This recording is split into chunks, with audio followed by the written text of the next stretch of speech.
Hello दोस्तों, नमस्कार। कैसे आप लोग। मैं विष्णु कुमार आप सभी का अपने यूट्यूब चैनल के इस वीडियो पर हार्दिक स्वागत करता हूं। दोस्तों, आज के इस वीडियो क्लासेज में मैं आप लोग के लिए लेकर आया हूं धातु और अधातु से संबंधित आपके लघु उत्तरीय प्रश्न। जी हाँ दोस्तों, मैंने आप लोग के लिए पिछली वीडियो के माध्यम से धातु और अधातु से संबंधित जो भी आपके ऑब्जेक्टिव क्वेश्चन थे उन सभी को दोस्तों मैंने बिल्कुल अच्छी तरीके से आप लोग के लिए कवर करा दिया है। अगर जिन बच्चों ने अभी तक उस वीडियो को नहीं देखा होगा तो दोस्तों प्लीज जाकर मेरे चैनल पर उस वीडियो को दोस्तों देख लीजिए। उस वीडियो में मैंने धातु और धातु से संबंधित बहुत सारे दोस्तों वीवीआई ऑब्जेक्टिव क्वेश्चन के बारे में मैंने आप लोग को बताया है। आज के इस वीडियो में दोस्तों मैं आप लोग को यह बताऊंगा कि आपके धातु और अधातु से संबंधित जो भी आपके दोस्तों जो शॉर्ट प्रश्न होंगे यही दोस्तों मैं इस वीडियो के माध्यम से आप लोगों को बताने जा रहा हूं, जो कि आपके मैट्रिक बिहार बोर्ड के विज्ञान परीक्षा में दोस्तों बहुत ही आपके उपयोगी होंगे। हो सकता है दोस्तों इसमें से कोई आपका क्वेश्चन अगर पूछा जा सके तो आप लोग उसका आंसर बिल्कुल सरलता पूर्वक दे सकते हैं। तो आइए बिना देर किए मैं लेकर चलता हूं आपको दोस्तों इस वीडियो का जो आपका पहला क्वेश्चन है उस पर। तो देख सकते हैं दोस्तों कि यहां पर जो पहला क्वेश्चन है वो आपके सामने इस प्रकार से दिया जा रहा है।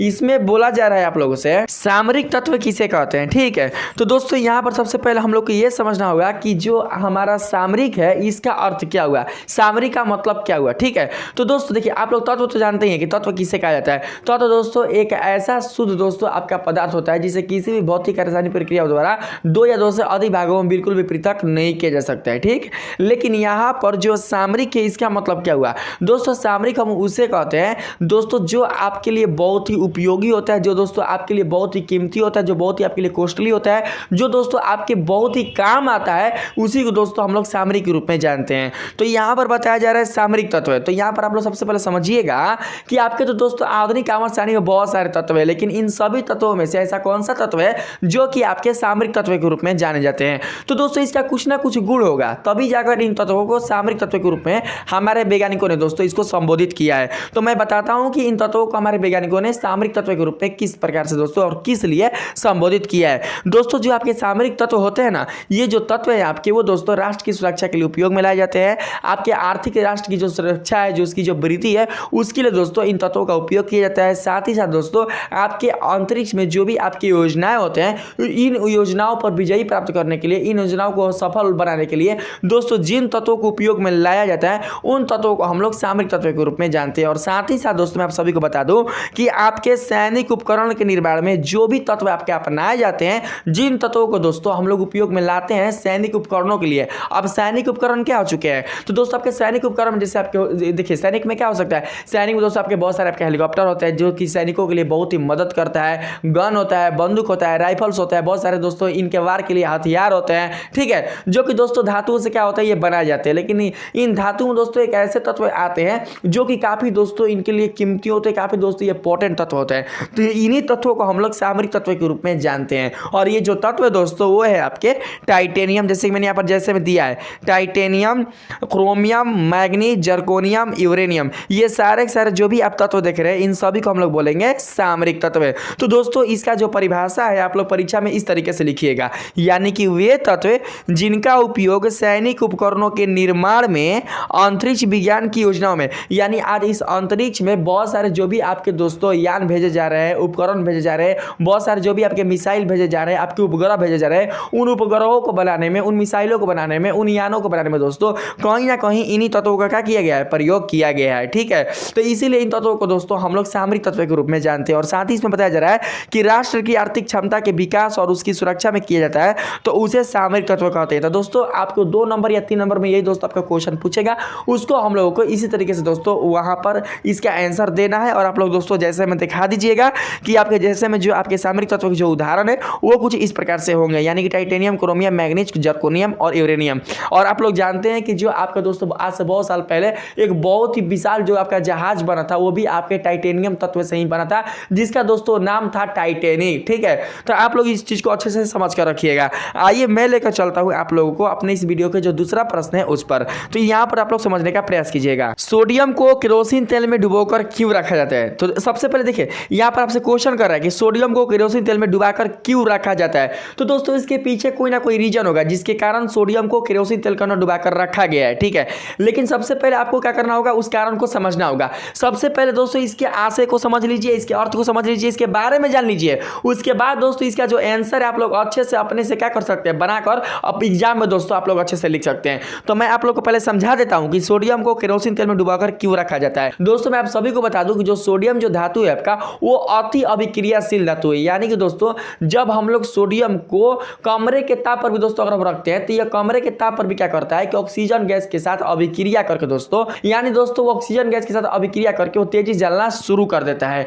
और साथ ही साथ मैं आप सभी को बता दूं कि जो सोडियम आपका जो तत्व है अगर हम इसको दोस्तों ठंडे जल के साथ भी अगर अभिक्रिया कराएं तो यह ठंडे जल के साथ अभिक्रिया करके बनाता है सोडियम हाइड्राइड, और साथ ही दोस्तों इससे निकलता है हाइड्रोजन गैस है। और जब हाइड्रोजन गैस निकलता है तो उस दोस्तों हाइड्रोजन गैस में इतनी अधिक मात्रा में ऊष्मा निकलती है कि उस हाइड्रोजन गैस में दोस्तों आग पकड़ लेती है। तो इतना तीव्र अवधि दोस्तों इसकी अभिक्रियाशीलता होने के कारण जो आपकी सोडियम जो दोस्तों आपका धातु है उसको हम लोग क्या करते हैं कि केरोसिन तेल के अंदर डुबो कर रखते हैं, क्योंकि दोस्तों केरोसिन तेल के अंदर सोडियम का कोई भी अभिक्रियाशीलता क्रिया काम नहीं करता है, यानी दोस्तों उसमें कोई भी अभिक्रिया बिल्कुल भी नहीं कर सकता है, इसीलिए सोडियम को केरोसिन तेल के अंदर डुबा कर रखा जाता है। तो इस चीज को आप लोग समझ चुके हैं। क्या आपने जाना? आपने दोस्तों ये जाना कि जो आपका सोडियम धातु है ये बहुत ही अति अभिक्रियाशील धातु है, जो कि अति निम्न ताप यानी कमरे के ताप पर क्या करता है कि ऑक्सीजन गैस के साथ अभिक्रिया करके तेजी से जलना शुरू कर देता है। और साथ ही साथ ये क्या जो दोस्तों जो धातु है आपका वो ठंडे जल के साथ भी क्या करता है कि अभिक्रिया करके तुरंत ही यह दोस्तों सोडियम हाइड्राइड का निर्माण करता है, और इससे जो आपका हाइड्रोजन गैस निकलती है उसमें अति तीव्र मात्रा से दोस्तों इतनी अधिक मात्रा में उसमें ऊष्मा निकलती है कि उस हाइड्रोजन गैस में दोस्तों आग पकड़ लेती है। इसीलिए सोडियम को हम लोग क्या करते हैं कि केरोसिन तेल के अंदर डुबा कर रखते हैं। अब इसी चीज को हम लोग सुटेबल रूप से सार्थक रूप से यहां पर सजाकर हम लोग आंसर के रूप में लिखेंगे। तो कैसे लिखेंगे? तो देखिए यहां पर बताया जा रहा है सोडियम एवं पोटेशियम। देखिए दोस्तों सोडियम के साथ आपका पोटेशियम जो धातु है वो भी क्या है सोडियम के भांति ही अति अभिक्रियाशील धातु, यानी इसकी जो अभिक्रियाशीलता है वो बहुत ही दोस्तों अधिक है सोडियम के जैसे ही, सोडियम के भांति ही। तो सोडियम एवं पोटेशियम धातु है कमरे के ताप पर ही, देखिए कमरे के ताप पर ही वायु के ऑक्सीजन गैस से संयोग करके सोडियम ऑक्साइड बना लेती है। मतलब ये दोस्तों क्या करती है वो ऑक्साइड के रूप में परिवर्तित हो जाती है।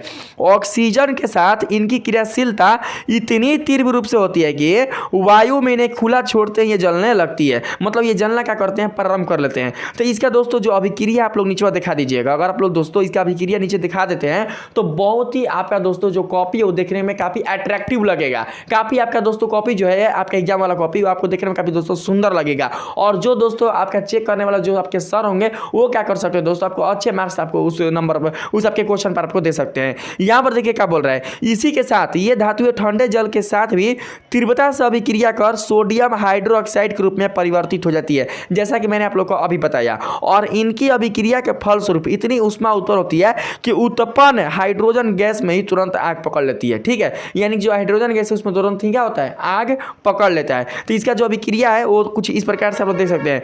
यानी अगर हम लोग सोडियम को अगर हम लोग क्या करते हैं दोस्तों जल के साथ अगर हम अभिक्रिया कराते हैं तो ये क्या करता है कि सोडियम जल के साथ अभिक्रिया करके, तो कौन सा जल? तो ठंडा जल। याद रखिएगा ये ठंडे जल के साथ क्या करेगा ये अभिक्रिया कर लेता है। तो ये बनाता है सोडियम हाइड्रोक्साइड, और साथ ही जो दोस्तों यहाँ पर जो हाइड्रोजन गैस जो निकलता है इसमें दोस्तों तेजी से क्या करता है इसमें ऊष्मा निकलती है, और इस ऊष्मा के कारण क्या होता है कि इस गैस में आग पकड़ लेती है। तो इस प्रकार से दोस्तों आपका जो दूसरा क्वेश्चन है वो भी आपका समाप्त हो चुका है, जो कि आपका बहुत ही VVI सब्जेक्टिव क्वेश्चन है, जो कि दोस्तों कई बार आपके मैट्रिक बिहार बोर्ड के साइंस परीक्षा में ये पूछा जा चुका है। ठीक है, अब मैं बात करता हूं यहाँ पर दोस्तों तीसरे नंबर प्रश्न का। देखिए तीसरे नंबर में ये तो वही है, अतः इसी कारण सोडियम या पोटेशियम को केरोसिन तेल के अंदर डुबाकर रखा जाता है ताकि कोई दुर्घटना नहीं हो। ठीक है, अगर आप लोग दोस्तों नोट्स नहीं किए होंगे या दोस्तों अगर आप लोगों ने इस क्वेश्चन का आंसर दोस्तों अभी तक आप लोगों ने दोस्तों नहीं जाना होगा तो आप लोग दोस्तों इसको नोट कर लीजिएगा, नहीं तो मैं इसका PDF अपने वीडियो के दोस्तों डिस्क्रिप्शन बॉक्स में दे दूंगा, तो वहां से क्या कर सकते हैं आप लोग इसका दोस्तों PDF प्राप्त कर सकते हैं। ठीक है, देखिए तीसरा नंबर में क्या बोल रहा है, नाइट्रिक अम्ल का किसी धातु से अभिक्रिया होने पर हाइड्रोजन गैस मुक्त नहीं होती है। क्यों? क्योंकि दोस्तों अगर कोई भी धातु अगर अम्ल से अभिक्रिया करता है तो उससे हाइड्रोजन गैस मुक्त होता है, लेकिन जब हम लोग किसी धातु को नाइट्रिक अम्ल से अभिक्रिया कराएंगे तो वो बिल्कुल भी क्या करता है कि हाइड्रोजन गैस मुक्त नहीं करता है। काय भाई काय नहीं मुक्त करता है? तो सबसे पहले आप लोग यहाँ पर समझिएगा, यहाँ पर दोस्तों बताया जा रहा है कि चूंकि नाइट्रिक अम्ल एक प्रबल ऑक्सीकारक होता है, यानी दोस्तों क्या करता है यह ऑक्सीजन प्रदान करने वाला होता है, ऑक्सीकारक होता है, जो अभिक्रिया के दौरान मुक्त हाइड्रोजन को ऑक्सीकृत करके जल में बदल देता है। यानी जो दोस्तों आपके जो हाइड्रोजन जो निकलते हैं ना, जो हाइड्रोजन दोस्तों जो पृथक होंगे वो उसको हाइड्रोजन के रूप में नहीं रहने देता है, उसको क्या करता है कि वो दोस्तों हाइड्रोजन से उसको जल के रूप में क्या करता है वो परिवर्तित कर देता है। यानी दोस्तों उसको हाइड्रोजन के और ऑक्सीजन दोनों के साथ संयोग करके उसको जल के रूप में क्या करता है वो चेंज कर देता है, तो जल में बदल देता है एवं स्वयं अवकृत होकर N2O, NO, NO2 यानी nitrogen dioxide, nitrogen monoxide, nitrous oxide, ये क्या करता है दोस्तों, ये बनाता है आदि नाइट्रोजन के ऑक्साइड में परिवर्तित हो जाता है। तो इस प्रकार से क्या कर सकते हैं आप लोग दोस्तों, इसको अच्छी तरीके से समझ सकते हैं। यानी जो आपका नाइट्रिक अम्ल होता है वो दोस्तों एक तरीके का प्रबल ऑक्सीकारक होता है, जो कि अगर आप लोग इसको धातु से अगर अभिक्रिया कराते हैं तो धातु से अभिक्रिया कराने के फलस्वरूप जो आपका हाइड्रोजन गैस मुक्त होता है, तो वो दोस्तों हाइड्रोजन गैस मुक्त बिल्कुल भी नहीं करता, बल्कि हाइड्रोजन गैस के साथ वो उसे ऑक्सीजन प्रदान करके जल के रूप में परिवर्तित कर देता है। इसीलिए दोस्तों बिल्कुल भी उससे हाइड्रोजन गैस मुक्त नहीं होता है। ठीक है, बात करते हैं 4 नंबर का। देखिए इसमें क्या बताया जा रहा है, सोना एवं प्लैटिनम धातुएं अम्ल के साथ अभिक्रिया नहीं करती है, किंतु अम्ल राज्य में यह घुल जाती है। क्यों? तो देखिए दोस्तों, जो आपका सोना एवं जो प्लैटिनियम जो आपके धातुएं हैं वो आपके क्रियाशीलता श्रेणी के हाइड्रोजन जो आपका धातु है, धातु तो नहीं है धातु है, उसके दोस्तों ये नीचे आपके क्या होते हैं, ये तत्व आते हैं। और आपको दोस्तों ज्ञात होगा, अगर आप लोगों ने धातु एवं अधातु वाले चैप्टर को अच्छे से पढ़ा होगा तो आप दोस्तों जानते होंगे कि यदि सक्रियता श्रेणी के हाइड्रोजन के नीचे कुल जितने सारे दोस्तों आपके तत्व हैं, अगर उन तत्वों को अगर हम अम्ल से अभिक्रिया कराएं तो वो बिल्कुल भी अम्ल के साथ अभिक्रिया नहीं करती है। और उन्हीं तत्वों में दोस्तों आपका शामिल है कौन सा तत्व है, तो सोना और प्लैटिनियम। तो जब हम लोग सोना और प्लैटिनियम को बिल्कुल भी अगर अम्ल के साथ अभिक्रिया कराते हैं तो ये अम्ल के साथ अभिक्रिया नहीं करती है, लेकिन जैसे ही हम इसे अम्ल राज्य में अगर घोलते हैं तो यह अम्ल राज्य में घुल जाती है। तो इसका कारण क्या है, यही दोस्तों आपको इसमें बताना है। तो सबसे पहले दोस्तों मैं आप लोगों को बताता हूं कि अम्ल राज्य वास्तव में होता क्या है। तो दोस्तों मैं आप सभी को बता दूं कि जो अम्ल राज्य है वो दोस्तों आपके 3 गुना आपका हाइड्रोक्लोरिक अम्ल और 1 गुना आपके नाइट्रिक अम्ल का मिश्रण है। यानी कहने का मतलब दोस्तों कि आपके सांद्र हाइड्रोक्लोरिक अम्ल का 3 भाग और आपके सांद्र आपके नाइट्रिक अम्ल का 1 भाग मिलकर आपके अम्ल राज्य का निर्माण करते हैं। और जब ये दोनों एक दूसरे के साथ जब मिल जाते हैं तो उसी से दोस्तों आपके अम्ल राज्य का निर्माण होता है। और इस अम्ल राज्य के बनने के कारण क्या होता है दोस्तों कि ये दोनों अभिक्रिया करते हैं। देखिए मैंने इस अभिक्रिया को यहाँ पर बता दिया है आप लोग को। देखिए 3 गुना क्या है, 3 गुना है आपका हाइड्रोक्लोरिक अम्ल और 1 गुना है दोस्तों क्या आपका नाइट्रिक अम्ल। और जब हम लोग हाइड्रोक्लोरिक अम्ल को नाइट्रिक अम्ल से अभिक्रिया कराते हैं तो क्या बनता है दोस्तों, आपका बनता है अम्ल राज्य। और यहाँ बन जाएगा क्या, तो आपका नाइट्रोजन ऑक्सीक्लोराइड है, यहाँ पर जल बनेगा और यहाँ पर आपका बनेगा क्लोरीन। तो दोस्तों जो आप यहाँ पर क्लोरीन देख रहे हैं ये क्लोरीन गैस है, तो इसको दोस्तों हम लोग बोलेंगे नवजात क्लोरीन। यानी ये जो दोस्तों जो आपका क्लोरीन ये एक प्रकार का नवजात क्लोरीन है। और इसी क्लोरीन से क्या करता है कि जो आपका सोना और जो आपका प्लैटिनियम है यह दोस्तों इस क्लोरीन के साथ अभिक्रिया करके वो क्या करता है उसमें दोस्तों घुल जाता है। क्यों? क्योंकि दोस्तों इसकी अभिक्रिया को मैंने यहाँ पर बताया। देखिए जो सोना है वो उसने क्लोरीन गैस के साथ क्या किया, अभिक्रिया करके दोस्तों किस रूप में चेंज हो गया, तो ये दोस्तों यहाँ पर ऑरम क्लोराइड के रूप में यह चेंज हो चुका है। ठीक है, यहाँ पर जो प्लैटिनियम है यह नवजात क्लोरीन गैस के साथ अभिक्रिया करके किस में चेंज हो गया, तो ये दोस्तों प्लैटिनियम क्लोराइड के रूप में क्या हो चुका है, यह चेंज हो चुका है। ठीक है, तो जब ये यहाँ पर अभिक्रिया जब कर चुका है तभी ना दोस्तों ये घुला है। यहाँ पर जो आपका नाइट्रिक अम्ल है और जो आपका हाइड्रोक्लोरिक अम्ल है ये दोनों एक दूसरे से अलग अलग रहेंगे ना, मतलब केवल अगर हम ले ले 3 गुना हाइड्रोक्लोरिक अम्ल केवल हम ले ले 1 गुना नाइट्रिक अम्ल, तो ये दोनों में बिल्कुल भी क्या कर सकते हैं, आपके सोना और प्लैटिनियम बिल्कुल भी नहीं घुल सकते हैं। घुलेंगे कब, जब हम लोग 3 गुना हाइड्रोक्लोरिक अम्ल को 1 गुना नाइट्रिक अम्ल में दोस्तों मिश्रित कर दे तब। तो इसको दोस्तों हम लोग क्या कर सकते हैं, इस तरीके से लिख सकते हैं। देखिए इसमें बताया जा रहा है अम्ल राज्य सांद्र हाइड्रोक्लोरिक एवं सांद्र नाइट्रिक अम्ल का मिश्रण है, जिसमें आयतन के विचार से 3 भाग हाइड्रोक्लोरिक और 1 भाग सांद्र नाइट्रिक रहता है। यानी दोस्तों हाइड्रोक्लोरिक अम्ल इसको बोल सकते हैं और इसको बोल सकते हैं नाइट्रिक अम्ल। ठीक है, यानी HNO3 रहता है। सोना और प्लैटिनम के अम्ल राज्य में घुलने का मुख्य कारण नवजात क्लोरीन है। देखिए दोस्तों यहाँ बताया जा रहा है ना, नवजात क्लोरीन है। तो यहाँ पर दोस्तों देखिए मैंने आप लोगों को अभी बताया कि नवजात क्लोरीन कैसे है। तो यहाँ पर दोस्तों क्या हो रहा है, यह क्लोरीन यहाँ पर पृथक होकर बिल्कुल क्या कर रहा है दोस्तों, यह निकल रहा है यहाँ पर। ठीक है, जो सोना और प्लैटिनम के साथ अभिक्रिया कर क्रमशः AuCl3 और PtCl4 क्या करता है, बनाता है, यानी कि ऑरम क्लोराइड और प्लैटिनम क्लोराइड बनाता है। तो यहाँ पर इस प्रकार से क्या कर सकते हैं आप लोग, परीक्षा में अगर ऐसा क्वेश्चन आ जाए तो आप लोग दोस्तों लिख सकते हैं। तो आपने दोस्तों इसको अच्छी तरीके से समझ लिया कि आपका जो सोना और जो प्लैटिनियम है ये आपके अम्ल राज्य में क्यों घुलता है, क्योंकि दोस्तों अम्ल राज्य में जो आपके 3 गुना सांद्र आपका जो हाइड्रोक्लोरिक अम्ल है वो 1 गुना आपके नाइट्रिक अम्ल के साथ मिश्रित होकर दोस्तों क्या करता है, नवजात क्लोरीन गैस उत्पन्न करता है। और ये जो नवजात क्लोरीन क्लोरीन गैस है, इसी के साथ क्या करता है कि आपका सोना और प्लेटिनम अभिक्रिया करके दोस्तों इनके साथ ही अभिक्रिया कर लेता है, जिसके कारण ये दोस्तों आपके अम्ल राज्य में दोनों धातुएं घुल जाती है। ठीक है, अब हम बात करते हैं 5 नंबर में। देखिए 5 नंबर में आप लोग से यहाँ पर क्या बताया जा रहा है, गर्म जल की टंकी के निर्माण में कॉपर धातु का उपयोग किया जाता है। क्यों दोस्तों, देखिए सबसे पहले आप लोग को यह समझना होगा कि जो आपका कॉपर जो धातु है वो जल के साथ अभिक्रिया करता है कि ना। तो दोस्तों मैं आप सभी को बता दूं कि जो आपका कॉपर हो गया, आपका सोना हो गया, आपका चांदी हो गया, आपका टीन हो गया, आपका मरकरी हो गया, ये जो भी आपके धातु है दोस्तों, ये आपके ठंडे आपके गर्म तक ये दोस्तों भाप जल के साथ भी बिल्कुल भी अभिक्रिया नहीं करते हैं। जब ये दोस्तों बिल्कुल भी अभिक्रिया नहीं करते हैं तो इनसे दोस्तों अभिक्रिया के फलस्वरूप बिल्कुल भी हाइड्रोजन गैस मुक्त नहीं होगा, यानी हाइड्रोजन गैस बिल्कुल भी नहीं निकलेगा। तो जब दोस्तों हम लोग यहाँ पर गर्म जल की टंकी के निर्माण में कॉपर धातु का उपयोग करेंगे तो ये बिल्कुल भी क्या करेगा, गर्म जल के साथ जो कॉपर धातु है अभिक्रिया नहीं करेगा। लेकिन अगर हम लोग दोस्तों गर्म जल की टंकी के निर्माण में अगर हम लोग कॉपर के स्थान पर अगर हम लोग इस्पात का प्रयोग करेंगे, इस्पात का मतलब होता है लोहा, तो लोहा क्या करता है दोस्तों कि जल के साथ यानी भाप जल के साथ अभिक्रिया करके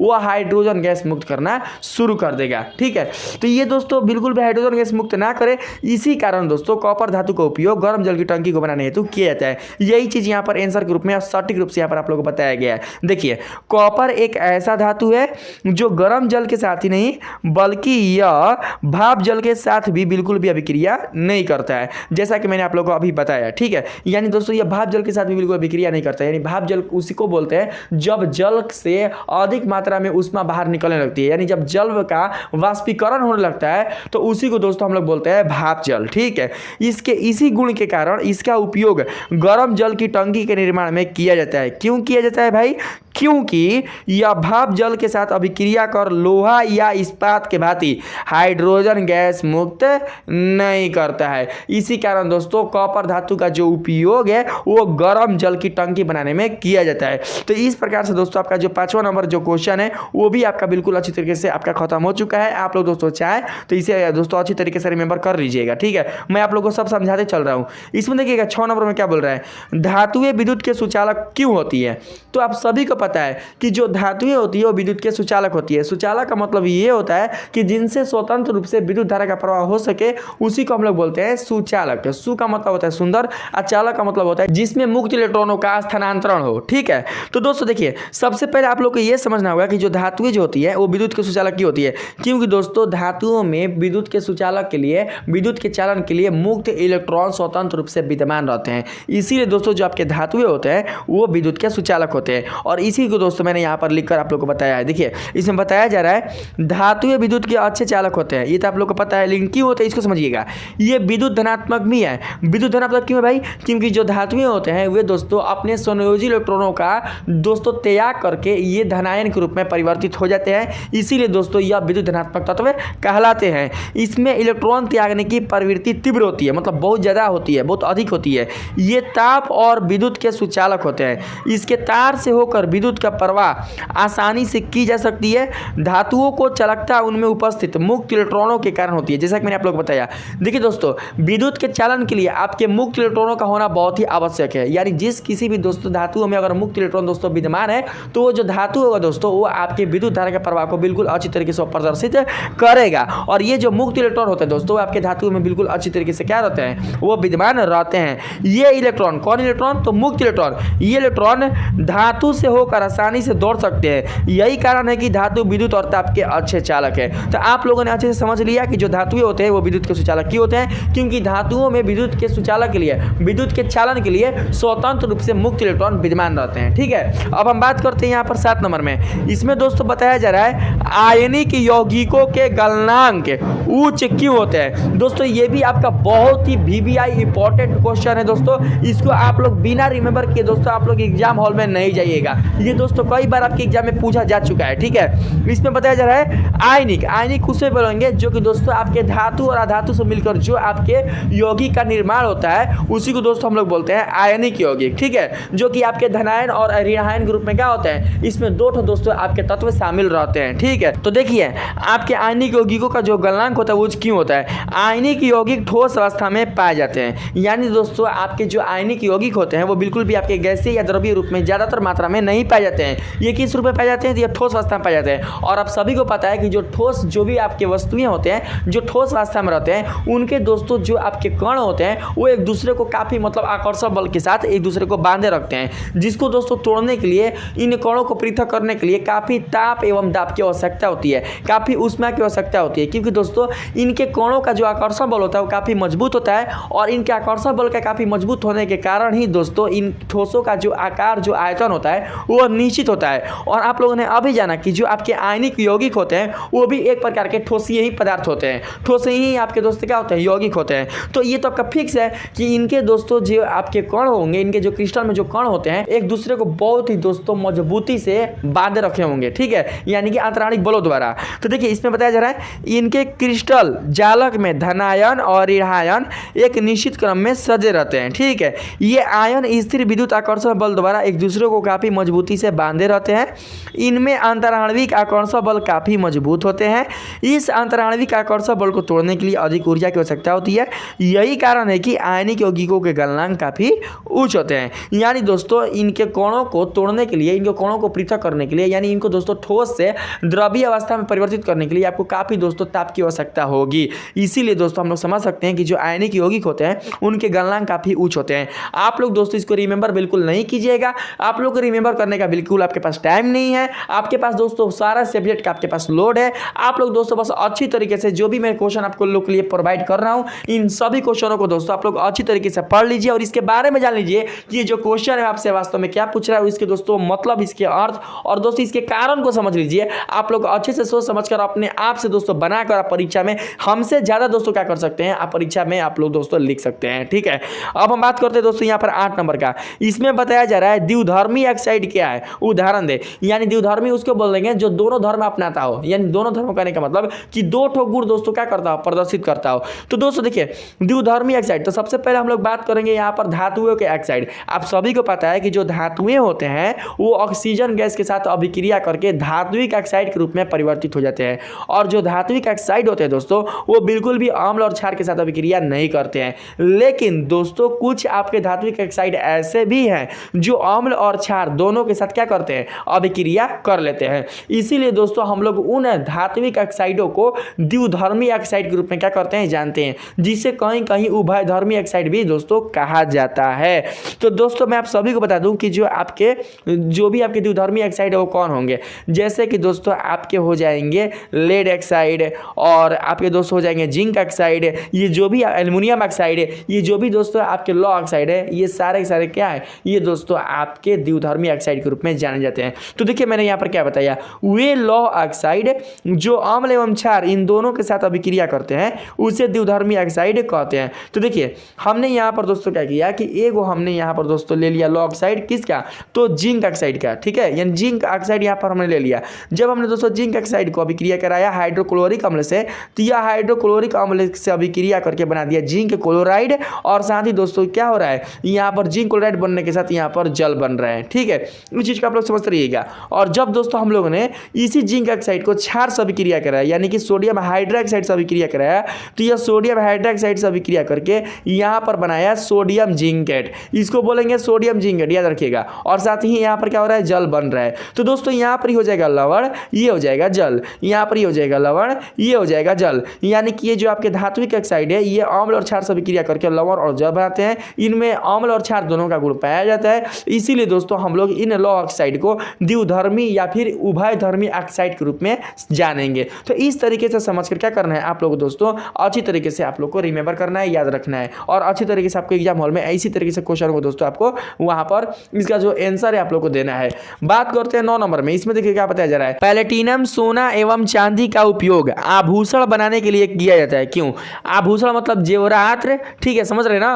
तो दोस्तों यहाँ पर देखिएगा, यहाँ पर जो प्लेटिनम सोना एवं चांदी है इनका उपयोग आभूषण बनाने के लिए क्यों किया जाता है, तो कुछ ना कुछ दोस्तों रीजन होगा, आप लोग भी सोच सकते हैं। तो मैं आप सभी को बता दूं कि दोस्तों जो आपके प्लेटिनम सोना एवं जो चांदी है ये आपके अभिक्रियाशीलता श्रेणी के हाइड्रोजन के नीचे दोस्तों आते हैं। और जो भी दोस्तों आपके सक्रियता श्रेणी के हाइड्रोजन जो आपका तत्व है उसके नीचे जो भी आपके तत्व होते हैं वो बिल्कुल भी दोस्तों ऑक्सीजन गैस के साथ अभिक्रिया नहीं करते हैं, अम्लों के साथ बिल्कुल भी अभिक्रिया नहीं करते हैं। और आप सभी को पता भी होगा दोस्तों कि जो भी तत्व आपके ऑक्सीजन से अभिक्रिया नहीं करेंगे तो उनका संक्षारण नहीं होगा, जब उनका संक्षारण नहीं होगा तो उनमें जंग नहीं लगेगा, जब उनमें जंग नहीं लगेगा तो वो काले नहीं होंगे, उन पर भूरे रंग का आवरण नहीं बैठेगा, वो धूसर नहीं पड़ेंगे, उनके रंग में कमी नहीं होगी। बात को समझ रहे ना। तो दोस्तों यही चीज होता है प्लेटिनियम, सोना एवं चांदी के साथ, यानी ये बिल्कुल भी ऑक्सीजन गैस के साथ अभिक्रिया नहीं करते हैं और इनकी अभिक्रिया ऑक्सीजन के साथ ना होने के कारण ये दोस्तों बिल्कुल भी मलिन नहीं होते हैं, ये गंदे नहीं होते हैं। इनमें दोस्तों चमक जो रहती है वो दोस्तों बरकरार रहती है और साथ ही इनका बिल्कुल भी अच्छी तरीके से संचारण नहीं हो पाता है, ठीक है। और बिल्कुल भी ये दोस्तों क्या करते हैं, यह जल के साथ भी, अम्ल के साथ भी यह अभिक्रिया नहीं करता है। इसीलिए हम लोग इन तत्वों का दोस्तों जो उपयोग है आभूषण बनाने के लिए करते हैं और साथ ही साथ ये जो तत्व है आपके, ये दोस्तों काफी आपके कीमती तत्व हैं। तो देखिए इसमें बताया जा रहा है प्लेटिनम, सोना एवं चांदी बहुत कम अभिक्रियाशील धातुएं होती है और साथ ही साथ इनका संचारण बिल्कुल भी नहीं होता है, क्योंकि मैंने बताया था कि आपके सोना, चांदी, मरकरी और जो टीन और जो कॉपर है वो बिल्कुल भी जल के साथ अभिक्रिया करता ही नहीं है, समझे ना। तो बिल्कुल भी नहीं होता है क्योंकि ये ऑक्सीजन गैस के साथ बिल्कुल भी अभिक्रिया नहीं करती है। इनकी चमक भी तेज होती है और बहुत पुराने हो जाने के बाद भी इनकी चमक बनी रहती है। मतलब देखते हैं ना 300 या 400 साल के बाद भी अगर किसी राजा महाराजा के दोस्तों अगर नगरी में या उनके महल में कोई अगर सोना या जेवरात और उनके क्षेत्र से अगर निकलता है तो वो दोस्तों क्या होता है, वो दोस्तों पहले ही की बात है, मतलब जैसे पहले होगा वैसे दोस्तों क्या होगा, वो अभी भी वो चमकता है, ठीक है। यानी दोस्तों उसकी चमक क्या रहती है, वो बरकरार रहती है, उसकी चमक बनी रहती है और तो इसलिए इनका उपयोग आभूषण बनाने में होता है। तो बस खाली समझना है भाई मोरे, रटना ना है, रोटल और बौरा, ठीक है। रटा उसको जाता है जो कि दोस्तों आपको बिल्कुल भी वो समझने के लायक नहीं है, जो दोस्तों समझ से बाहर है उसको रटा जाता है, समझे। जो दोस्तों समझ में आ सकता है, जिसके बारे में हम जान सकते हैं, तो उसको हम लोग क्यों रटे हैं बताइए। तो इस चीज को आप लोग अच्छे समझ सकते हैं, तो इसको रटने की जरूरत नहीं है, आप लोग अपने से बनाकर एग्जाम में क्या कर सकते हैं, इसका आंसर अच्छे से दे सकते हैं। देखिए मैंने इस वीडियो में आप लोगों को कुल दोस्तों 15 लघु उत्तरीय प्रश्न आप लोगों को बताने का प्रयास किया है, जो कि दोस्तों आपका अभी जो 10वां जो है मैं आप लोगों को बताने जा रहा हूं। इसमें बताया जा रहा है एक्वारेजिया से आप क्या समझते हैं, इसके क्या उपयोग है। तो सबसे पहले मैं आप लोगों को बता दूं इसके आंसर को बताने से पहले कि जो एक्वारेजिया है ये क्या कहलाता है। सबसे पहले आप लोग इसी को समझ लीजिए कि एक्वारेजिया का मतलब क्या होता है। तो दोस्तों आप लोगों ने अभी जाना कि अम्लराज क्या कहलाता है। तो दोस्तों आप लोगों ने अम्लराज में क्या जाना, आप लोगों ने अम्लराज में ये जाना कि जो अम्लराज है वो 3 गुना आपके हाइड्रोक्लोरिक अम्ल, यानी बोल सकते हैं सांद्र हाइड्रोक्लोरिक अम्ल, और 1 गुना आपके सांद्र नाइट्रिक अम्ल का एक मिश्रण है। और जो आपका ये मिश्रण बनता है ना, 3 गुना आपके हाइड्रोक्लोरिक अम्ल और 1 भाग है और 1 गुना आपके सांद्र नाइट्रिक अम्ल से मिलकर वही मिश्रण दोस्तों आपके एक्वारेजिया के नाम से जाना जाता है, ठीक है। तो देखिए यहां पर क्या बताया जा रहा है, एक्वारेजिया 3:1 में सांद्र हाइड्रोक्लोरिक अम्ल एवं सांद्र नाइट्रिक अम्ल का एक ताजा मिश्रण होता है, जबकि दोनों अम्लों में से प्रत्येक की क्षमता नहीं है। यानी अलग अलग अगर दोस्तों दोनों को कर दे तो इनमें ये बिल्कुल भी क्षमता नहीं हो सकती है। क्या चीज की क्षमता भाई, तो दोस्तों सोना और प्लेटिनियम को गलाने की क्षमता, इनको घुलाने की क्षमता, समझ रहे ना। एक्वारेजिया भवकता द्रव होने के साथ प्रबल संचारक भी है, ठीक है। यह उन अभिकर्मों में से एक है जो सोना तथा प्लेटिनियम को भी आसानी से गला सकता है, ठीक है। तो ये दोस्तों इसके उपयोग में आ गए, यानी जो एक्वारेजिया इसका क्या उपयोग होगा, तो दोस्तों सोना और प्लेटिनियम जैसे धातुओं को गलाने के लिए क्या किया जाता है, इसका उपयोग किया जाता है। किसका, तो एक्वारेजिया का, ठीक है। थॉर्मिट अभिक्रिया क्या है, इसके उपयोगों को लिखे। तो देखिए दोस्तों यहाँ पर मैंने क्या बताया आंसर में, लौ ऑक्साइड, यानी कि दोस्तों यहाँ पर क्या बताया रहा है Fe2O3, ठीक है, यानी फेरिक ऑक्साइड एवं एल्युमिनियम चूड़ के मिश्रण को थॉर्मिट अभिक्रिया कहते हैं। यानी जब आप लोग लौ ऑक्साइड को एल्युमिनियम चूड़ के साथ अभिक्रिया कराइएगा तो यही अभिक्रिया आपका थॉर्मिट अभिक्रिया कहलाती है। और इस अभिक्रिया में क्या होता है दोस्तों कि आपका जो लोहा होता है वो बहुत ही दोस्तों आपका पिघल जाता है। बात को समझ रहे ना, यानी कि लौ ऑक्साइड के साथ एल्युमिनियम का अभिक्रिया काफी तीव्र होती है और काफी ऊष्मा निकलता है। इसलिए जब इस मिश्रण को गर्म किया जाता है तो लोहा धातु पिघली हुई अवस्था में प्राप्त होता है। यानी दोस्तों यह द्रवीभूत अवस्था में प्राप्त होता है, बिल्कुल भी ठोसी अवस्था में प्राप्त नहीं होता। जो कि दोस्तों इसकी जो अभिक्रिया है कुछ इस प्रकार से, यानी कि आपने फेरिक ऑक्साइड, यानी दोस्तों जब फेरिक ऑक्साइड को एल्युमिनियम धातु से अभिक्रिया कराया गया तो हमारे पास बना कौन सा, तो दोस्तों यहाँ पर बना एल्युमिनियम ऑक्साइड और साथ ही आयरन। यहाँ पर जो आयरन निकल रहा है ना, ये किस अवस्था में निकलेगा, तो ये निकलेगा आपके द्रवीय अवस्था में और साथ ही साथ इससे बहुत ही अधिक मात्रा में ऊष्मा की दोस्तों उत्पत्ति होगी, ठीक है, ऊष्मा का उत्सर्जन होगा। अब बात करते हैं उपयोग का, तो बोला है यहाँ पर देखिएगा क्वेश्चन में बोला है कि उपयोगों के लिखे। तो इसका उपयोग क्या हो सकता है भाई, तो इसका उपयोग होता है रेल की पटरियों, डब्बों, मशीनी पुर्जों, दरारों, यानी इन सभी को जोड़ने के लिए क्या किया जाता है दोस्तों, इसका उपयोग किया जाता है। यह एक प्रकार का उसमें छेपी विस्थापन अभिक्रिया है। क्यों है भाई, क्योंकि दोस्तों जब हम लोग आयरन ऑक्साइड को एल्युमिनियम के साथ दोस्तों जब अभिक्रिया कराते हैं तो अधिक मात्रा में ऊष्मा निकलती है। और आप लोग जानते हैं कि वैसी रासायनिक अभिक्रिया जिससे ऊष्मा की उत्सर्जित होती है, जिससे ऊष्मा दोस्तों निकलता है, ऊष्मा की उत्पत्ति होती है, उसे दोस्तों हम लोग ऊष्माक्षेपी अभिक्रिया के नाम से जानते हैं। और साथ ही साथ दोस्तों आप लोग देख सकते हैं कि यहाँ पर जो एल्युमिनियम है वो दोस्तों आयरन को विस्थापित करके स्वयं क्या किया, ऑक्सीजन गैस के साथ अभिक्रिया कर लिया और आयरन को विस्थापित कर दिया। और आयरन क्या होगा कि ऑक्सीजन से अलग होकर दोस्तों वो पृथक हो गया। तो यहाँ से देख सकते हैं कि जो अभिक्रिया है वो एक प्रकार का कौन सा अभिक्रिया है, तो यह विस्थापन अभिक्रिया है। इसीलिए दोस्तों मैंने यहाँ पर बताया कि यह एक प्रकार का ऊष्माक्षेपी विस्थापन अभिक्रिया है। बहुत ही अच्छे तरीके से सटीक रूप से मैंने दोस्तों आप लोग को बताने का प्रयास किया है ताकि आप लोग को कोई भी दोस्तों प्रॉब्लम ना हो। ठीक है, बस आप लोग मेरे इस चैनल को सब्सक्राइब करके रखिएगा दोस्तों। मैं भले ही आप लोग के लिए दोस्तों 1-2 दिन या 3 दिन दोस्तों मैं लेट करके वीडियो लाता हूं, लेकिन दोस्तों मैं आप लोग के लिए ऐसा वीडियो लाता हूं जो कि दोस्तों आपके लिए बहुत ही दोस्तों उपयोगी होंगी। ठीक है, बात करता हूं यहां पर 12 नंबर का।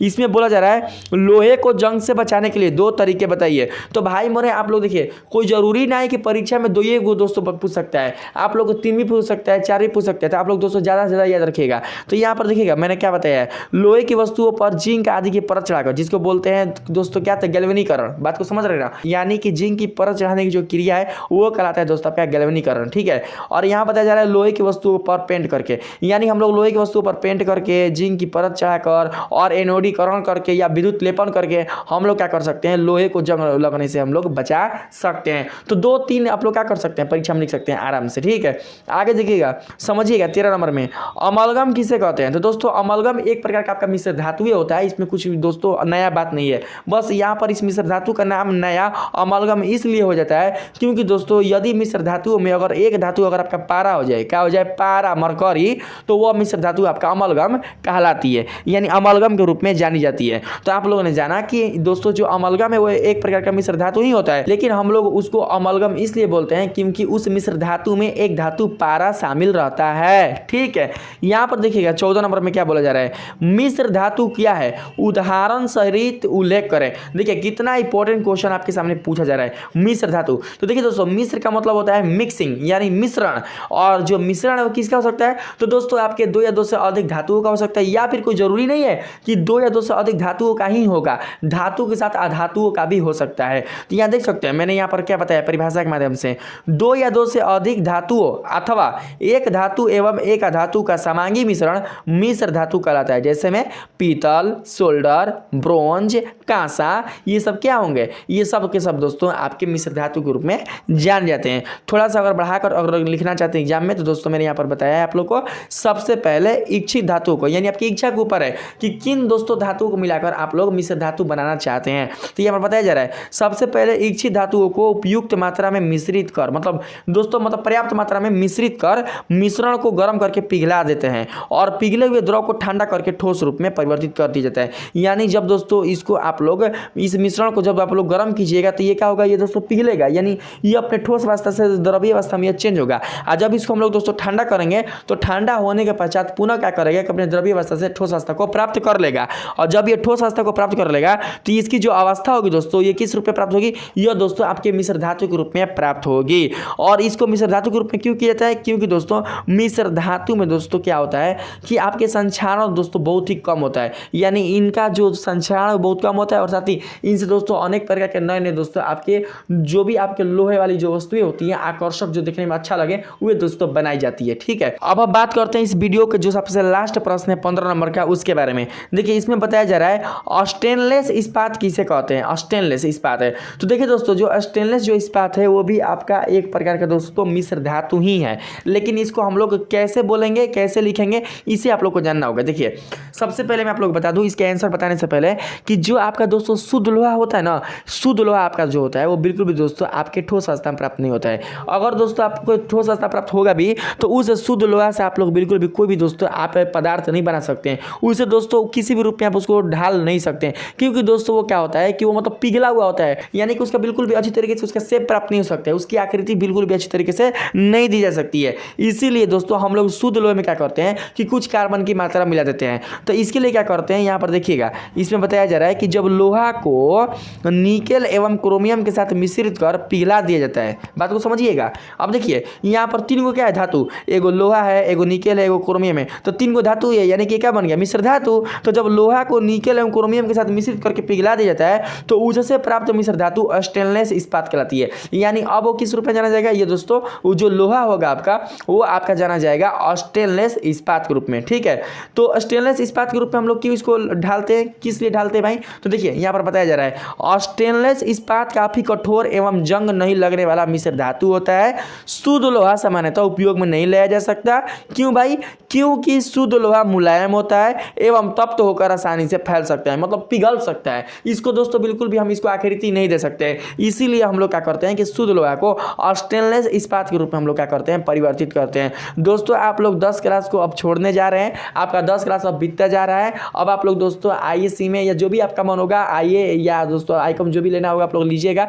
लेकिन जो बच्चे 10 क्लास पे होंगे उसे दोस्तों आपके मैट्रिक बिहार बोर्ड का जो एग्जाम होगा उसको दोस्तों देने से पहले आप लोग 10 क्लास के जो भी आपके सब्जेक्ट होंगे, जो भी सब्जेक्ट होंगे, उन सभी को बिल्कुल अच्छी तरीके से आप लोग बिल्कुल अच्छी तरीके से दिलो जान से बिल्कुल दोस्तों अच्छी तरीके से उसको आप लोग पढ़ लीजिएगा। सारे के सारे दोस्तों जो भी आपके चैप्टर होंगे वो सब आपके लिए बहुत ही इंपॉर्टेंट है, आपके ज्ञान के लिए दोस्तों उसमें सारे बातें सिखाए गए हैं। आप लोग बिल्कुल भी पढ़ाई से मत डरिए, बिल्कुल भी पढ़ाई से दोस्तों आप लोग मत भागिए। ये दोस्तों पढ़ाई आपके आगे चलकर आपके भविष्य का ही दोस्तों निर्माण करेगा, आपके उज्जवल भविष्य को दोस्तों आगे की ओर दोस्तों वो निखारेगा। इसीलिए आप लोग अच्छी तरीके से अपने पढ़ाई को अपना दोस्तों मार्गदर्शन बनाकर इसको दोस्तों अच्छी तरीके से आप लोग अर्जित करते रहिए।